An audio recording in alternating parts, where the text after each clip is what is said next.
So let's picture the scene. You're a billionaire, probably with more money than sense, and you want to start an F1 team and join the current grid. Sounds great, but there's going to be some challenges that come with that. Allow us to explain. It certainly isn't the actual rulebook that's the problem here. As it stands in 2023, F1's grid can be a maximum of 24 cars on race day, and because one-car teams aren't allowed in F1 at present, we could, in theory, have 12 teams take the grid for a race start. This used to happen a lot in the 80s and 90s, with the field being thinned down to 26 via pre-qualifying or the 107% rule, which is still in F1 today that can remove you from the grid if you're more than 7% slower than the fastest time, depending on practice times and the discretion of the stewards. Good news though, new team owner, the sport's governing body wants to add more teams. The last time the sport encouraged a big expansion was the 2010 season when 3 new teams came in: Lotus, Hispania and Virgin.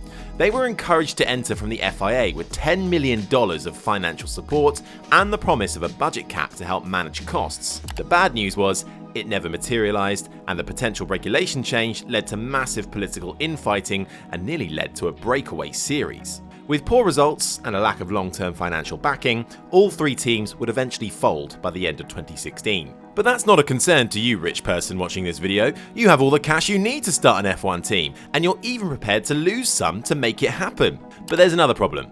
The sport makes it very difficult for new teams to enter. Hi Andretti. First, you have to be approved by the FIA. Every few years, they'll open a formal process for new teams to apply.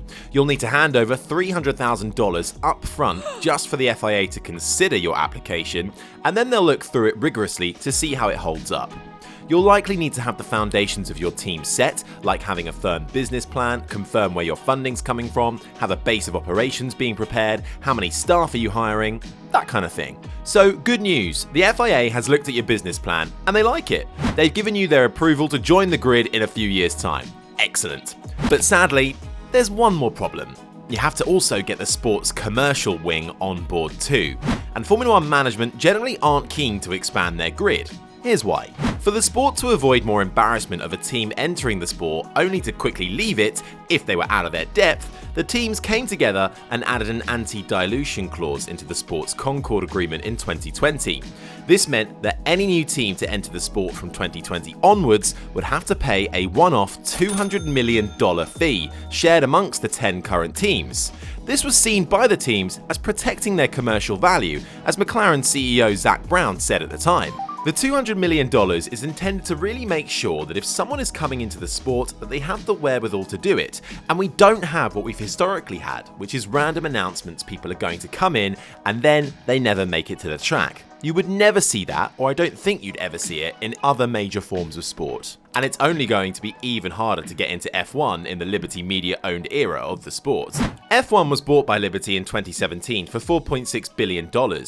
Since then, the sport's value, according to most economists, has gone up due to the popularity surge post-pandemic and through Netflix show Drive to Survive. Forbes recently valued F1 at $17 billion, a potentially massive return on Liberty's investment. The owners and bosses of the teams in F1 now know that their place on the grid is worth a lot more now than it was just a few years ago. With that in mind, they're going to want to protect its value, which they think might be diluted if your new team is going to enter the sport. So yeah, see that $200 million anti-dilution fee I mentioned earlier? Well, the teams think that's now an outdated figure and are working out a new, much higher fee that covers what they think they're worth, as well as what they think they'll lose if your new team comes in. That new figure could end with a B rather than an M, if you catch my drift. So, do you still want to make an F1 team? If you do, good luck, because you're going to be in for a fight on and off the track. Do you think the sport should expand? And do you think it's right that F1's going out of its way to look after its current teams? Let us know in the comments, and if you liked the video, be sure to subscribe.